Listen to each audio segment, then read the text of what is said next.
Okay students, एक मैंने depreciation accounting chapter में से क्वेश्चन सॉल्व करने की कोशिश करी है, ठीक है, क्योंकि पैटर्न सभी क्वेश्चंस के सेम है, तो एक आपकी रिवीजन के लिए। सो मैंने क्वेश्चन को जस्ट शॉर्ट फॉर्म्स में लिखा है। दिस इज़ इलस्ट्रेशन नंबर 5, आप अपनी बुक में से चेक कर सकते हो, ठीक है। तो सबसे पहले देखो, 2009 में जनवरी 1 को कोई मशीनरी खरीदेगी 12 लाख की। तो मशीनरी अकाउंट हम बनाएंगे, साथ साथ इन्फॉर्मेशन फीड करते जाएंगे, ओके। तो सबसे पहले मशीनरी अकाउंट बना एंड यहाँ पे डेबिट साइड पे आ गया machinery account to bank, okay, 1 जनवरी को, एंड 12 लाख के से आपने एंट्री कर दी, ठीक है। देखिए, और उस साल और कुछ नहीं हुआ, ठीक है। तो सिंपली आप ईयर एंड में बाय डेप्रीसिएशन 12 लाख चार्ज कर दो, क्योंकि डेप्रीसिएशन इज़ चार्ज्ड एट 10%, ठीक है। तो 12 लाख का सिंपल 10% कितना हो गया, 1,20,000 लिख दिया एंड एंड में बस बैलेंस कैरी डाउन निकाल लिया, ठीक है। 12 लाख दोनों साइड पे आ जाएगा और उसमें से 12 लाख में से 120 माइनस करा and you will get this 10,80,000, ठीक है। तो फर्स्ट ईयर डन। उसके बाद देखो 2010 के रिगार्डिंग कोई इन्फॉर्मेशन नहीं है, मतलब यहाँ पे कुछ परचेज सेल कुछ नहीं हुआ। आप सिंपली नेक्स्ट 2010 आएगा, ये नहीं कि मिस कर रहे हैं, ठीक है। तो 2000 आएगा, बेशक उस साल में कुछ भी इन्फॉर्मेशन नहीं है, तो सिंपली आप बैलेंस कैरी डाउन यहाँ पे ले आओ, टू बैलेंस ब्रॉड डाउन, ठीक है, 10,80,000, ये सेम बैलेंस आ गया। उसके बाद और कुछ नहीं करना, बस ईयर एंड में 31 दिसंबर को बस इसकी डेप्रीसिएशन लगा दो, ठीक है।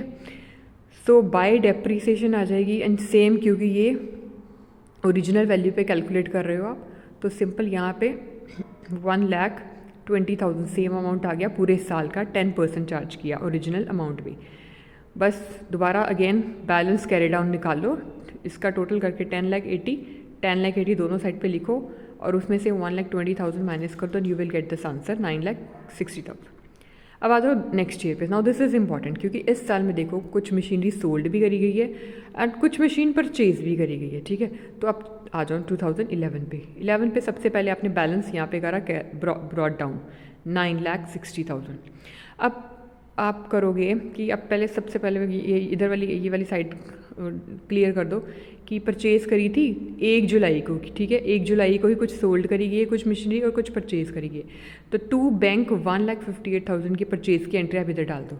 अब आ जाओ जो सेल्स की बात करते हैं हम, ठीक है। तो सेल्स जब भी ऐसे क्वेश्चन गिवन होगा ना, तो उसमें लिखा होगा कि इतनी 80,000 की मशीनरी, जो कि 1 जनवरी 2009 की जो मशीनरी है 12 लाख, ठीक है, उसमें से कुछ 80,000 की मशीनरी सेल कर दी गई 1 जुलाई 2011 को, और सेल करने पे आपको 45,000 मिला, ठीक है। तो आपने सिंपली लिख देना है कि जो ओरिजिनल वैल्यू थी that is the cost price, उसको सेल करने पे जो अमाउंट मिला that is your selling price. अब इस पर क्या क्या एंट्रीज आएंगी, सबसे पहले आप सेल की एंट्री करोगे, सिंपल जैसे ब्रॉड बाय परचेज करने की एंट्री डेबिट साइड पे आती थी टू बैंक, तो सेल करने की एंट्री इधर आ जाएगी बाय बैंक, ठीक है। 45,000 लिखा था, सेलिंग प्राइस मिला आपको, और 45,000 लिख दोगे, डन। और उसके बाद 2 आएंगी आपकी एंट्रीज डेप्रीसिएशन की। एक डेप्रीसिएशन की एंट्री होगी ये वाली मशीनरी 80,000 की, ठीक है। तो क्योंकि ये 80,000 जो मशीनरी है वो करी गई 1 जुलाई को सेल कर दी गई, ठीक है, 2011 को। तो इसका मतलब कि 2011 की जनवरी 1 से लेके हम इसकी जून एंड तक की इसकी डेप्रिसिएशन होगी, क्योंकि उसके बाद तो सेल कर दी, तो इसका मतलब 6 महीने की डेप्रिसिएशन लगेगी। तो अब देखो यहाँ पे कैसे आएगी ये 4,000 कैसे आया, आपने सिंपली लिखा, यहाँ पे मैंने कैलकुलेशन करी है थोड़ा, देखिए 80,000 थी ना, 80,000 मशीनरी थी यहाँ पे, है ना, सेलिंग प्राइस इतनी 80,000 पे 10% आपने डेप्रिसिएशन लगाई, लेकिन ये लगेगी 6 मंथ्स की, ठीक है। दिस इज 6, क्योंकि हाफ ईयरली, क्योंकि 6 महीने ही आपने मशीनरी यूज़ की, उसके बाद आपने 1 जुलाई को सेल कर दी। तो जब ये आप कैलकुलेट करोगे यू विल गेट आंसर 4,000, ठीक है। तो ये आपने जो मशीनरी सेल करी थी तो उसकी आपने यहाँ पे सेल की एंट्री कर दी और उसकी डेप्रिसिएशन भी कर दी आपने, सॉल्व, डन। तो मशीनरी जो सेल करी थी उसकी 2 एंट्रीज आएंगी, एक तो सेल की एंट्री होगी and second will be the entry of depreciation, ये डन हो गया। तीसरी डेप्रीसिएशन जो हमने बात करी थी कि मैंने बोला कि 2 डेप्रीसिएशन आएंगी, एक डेप्रीसिएशन जो मशीनरी सेल करी थी उसकी, एंड सेकंड डेप्रीसिएशन होगी जो बाकी हमारे पास मशीनरी बची हुई है। तो बाकी मशीनरी क्या बची हुई है अब 2011 को ईयर एंड में जब आप बुक्स क्लोज करें वो क्या कितनी मशीनरी बच गई। अब ये देखो 12 लाख थी मशीनरी, ठीक है। यहाँ पे मैंने अगेन सॉल्व करा है उसको, यहाँ पे देखिए ज़रा ऊपर चेक करिए, डेप्रीसिएशन यहाँ पे लिखा है कि 12 लाख की मशीनरी थी, ठीक है, स्टार्टिंग में 2009 में 80,000 की कर दी आपने सेल। बैलेंसिंग कितनी, अब इतनी मशीनरी रहेगी आपकी ईयर एंड में, ठीक है। तो उस साल 2011 को आप इस पर 10% चार्ज करोगे डेप्रीसिएशन, 1 साल की पूरी लगेगी क्योंकि ईयर एंड में अभी इतनी बची हुई है, तो उस पर लगेगी पूरी 10%, तो वो निकल के आया 1,12,000। बाकी मशीनरी जो रह गई डेट इज़ अच्छा ये देखिए 1,58,000 कहाँ से आया। यहाँ पे आपने देखिए यहाँ पे हमने लिखा था ना कि 1 जुलाई को कुछ और मशीनरी खरीदी, तो आप 1 लाख है ना, हाफ ईयर में आपने 1 जुलाई 2011 में आपने मशीनरी खरीदी थी। तो अभी क्या होगा कि इस मशीनरी जो ईयर के हाफ में मतलब जुलाई में खरीदी, तो उसकी ये इस मशीनरी पे तो हाफ ईयर की ही डेप्रीसिएशन लगेगी क्योंकि आपने खरीदी ही ईयर मिड में है।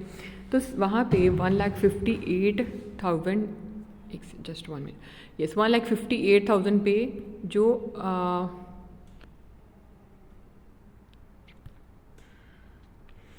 10% चार्ज होगा, ठीक है। डेप्रीसिएशन तो 10% लगेगी लेकिन सिर्फ 6 महीने की, ठीक है।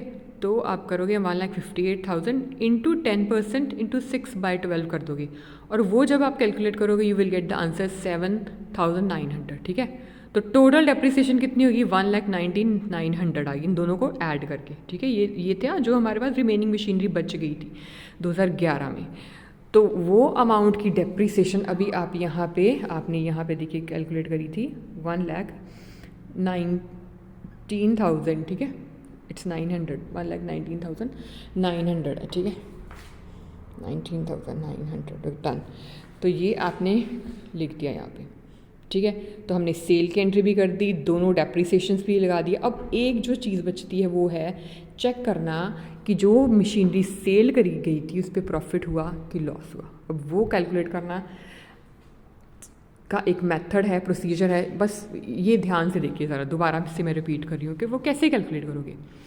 अब थी 1 जुलाई 2009 को मशीनरी की ओरिजिनल कॉस्ट थी 80,000, ठीक है, 80,000 थी ओरिजिनल कॉस्ट।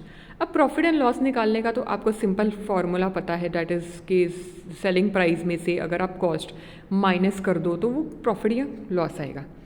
लेकिन यहाँ पे सेलिंग प्राइस तो है, कॉस्ट प्राइस भी है, लेकिन हमने इस सेलिंग प्राइस में से कॉस्ट नहीं, हमने बुक वैल्यू माइनस करनी होती है। बुक वैल्यू का ये मतलब कि जो 80,000 की मशीनरी 2000 यहाँ पे 9 में थी, अब यहाँ तक 2011 में आते आते उस मशीनरी पे तो कुछ डेप्रीसिएशन लगी होगी ना इतने सालों में। 2009 में भी कुछ डेप्रीसिएशन आपने लगाई होगी, 2010 में भी लगाई होगी, है ना, 11 तक पहुँचते पहुँचते। तो अब वो 80,000 की मशीनरी बुक वैल्यू उसकी डिफरेंट होगी, सेम तो होगी नहीं। तो हम वो 80,000 की मशीनरी की बुक वैल्यू निकालेंगे, तो वो बुक वैल्यू हम सेलिंग प्राइस में से माइनस करेंगे और वो हमारा प्रॉफिट या लॉस निकल के आएगा।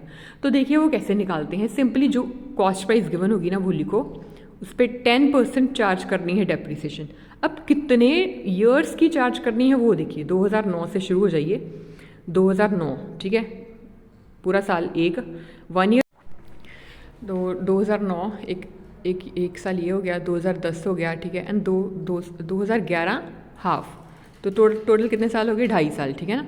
तो इसका मतलब कि 2009 से आते आते 2011 1 जुलाई को जब मशीनरी सेल करी तो वो मशीनरी को 2.5 साल हो चुके थे यूज़ करते हुए। तो हमने उसमें 2.5 साल 2.5 ईयर्स, ठीक है, 2.5 साल की इसको कैलकुलेट करनी है डेप्रीसिएशन। तो 80,000 इंटू 10% इंटू 2.5 साल, ठीक है। तो ये कैलकुलेशन आपको मैथ्स में करनी आती होगी, वो कैलकुलेट करने से आपका अमाउंट आएगा 20,000, ठीक है। सो ये हमारा 20,000 निकल के आया। इसका मतलब कि दिस 20,000 डेप्रीसिएशन निकली, दिस इज़ द डेप्रीसिएशन।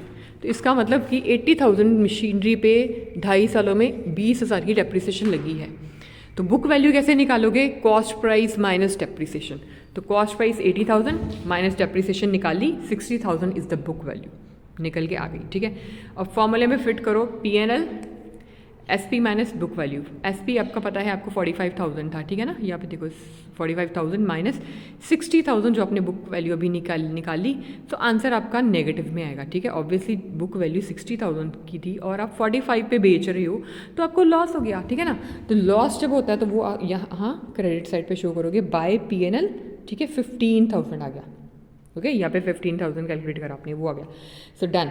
सो यहाँ पे उसके बाद आप कर दोगे इसको बैलेंसिंग फिगर निकाल लोगे और आपका क्वेश्चन सॉल्व हो गया। Okay, so this is all about, जिसमें आपको याद रखना है अपने यहाँ पे 4 एंट्रीज करनी होती है जब कुछ ऐसे सेल करते हो।